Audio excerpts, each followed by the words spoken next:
ایک یہودی نے اپنے بیٹے کو کہا، جاؤ سودا لے آؤ۔ وہ گیا۔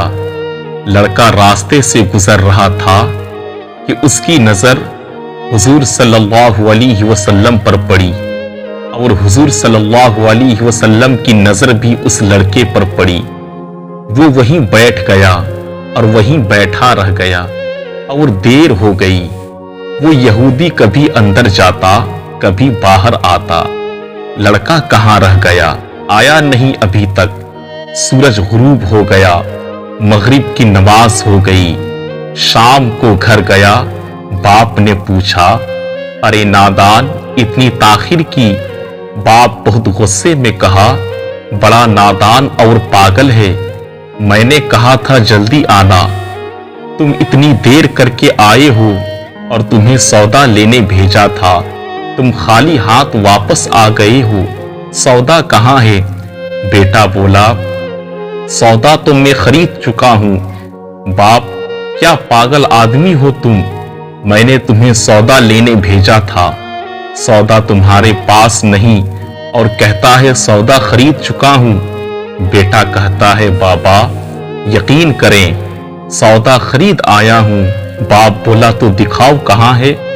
بیٹے نے کہا، کاش تیرے پاس وہ آنکھ ہوتی تو تجھے دکھتا میرا سودا کیا ہے۔ میرے بابا، میں تمہیں کیا بتاؤں، میں کیا سودا خرید لایا ہوں۔ باپ نے بولا، چل چھوڑ رہنے دے۔ وہ لڑکا روز نبی کی رحمت صلی اللہ علیہ وسلم کی خدمت میں بیٹھنے لگا۔ وہ یہودی کا ایک لوتا بیٹا تھا، بہت پیارا تھا، اس لیے کچھ نہ کہا۔ کچھ دنوں بعد وہ لڑکا بیمار ہو گیا۔ کافی دن بیمار رہا، اتنا بیمار ہوا کہ کمزوری اتنی ہو گئی کروٹ لینا مشکل تھا، اور پھر وہ قریب المرگ ہو گیا۔ یہودی بہت پریشان تھا، پھر بھاگا گیا حضور صلی اللہ علیہ وسلم کی بارگاہ میں، اور بولا، آپ کے پاس آیا ہوں، آپ تو جانتے ہی ہیں میں یہودی ہوں، مجھے آپ سے کوئی اتفاق نہیں، مگر میرا لڑکا آپ پر دل دے گیا ہے اور قریب المرگ ہے، آپ کو رات دن یاد کرتا ہے۔ کیا ممکن ہے آپ اپنے اس دشمن کے گھر آ کر اپنے عاشق کو ایک نظر دیکھنا پسند کرو گے؟ کیا یہ آرزو پوری ہو جائے گی؟ وہ مرنے سے پہلے آپ کا دیدار کر لے، وہ کسی اور چیز کی آرزو نہیں کر رہا ہے۔ آپ صلی اللہ علیہ وسلم نے یہ نہیں فرمایا کہ میں جاؤں گا یا نہیں جاؤں گا۔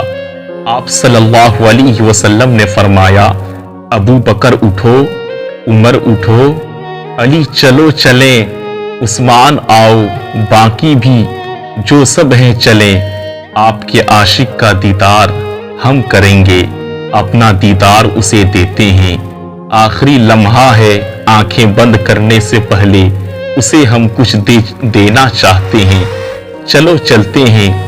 یہودی کے گھر پہنچے تو لڑکے کی آنکھیں بند تھی۔ حضور صلی اللہ علیہ وسلم کا سراپا کرم ہی کرم ہے، لڑکے کی پیشانی پر آپ صلی اللہ علیہ وسلم نے اپنا دست اقدس رکھا۔ لڑکے کی آنکھیں کھل گئی، جیسی زندگی لوٹ آئی ہو، جسم میں طاقت آ گئی، توانی میں جوانی آئی، آنکھیں کھلی، رخ مصطفیٰ پر نظر پڑی، ہلکی سی چہرے پر مسکراہٹ آئی، لب کھل گئے، مسکراہٹ پھیل گئی۔ حضور صلی اللہ علیہ وسلم نے فرمایا، بس اب کلمہ پڑھ لو۔ لڑکا اپنے باپ کا منہ تکنے لگا۔ وہ یہودی بولا، میرا منہ کیا تکتا ہے؟ ابو القاسم محمد بن عبداللہ جو کہتے ہیں وہ کر لو۔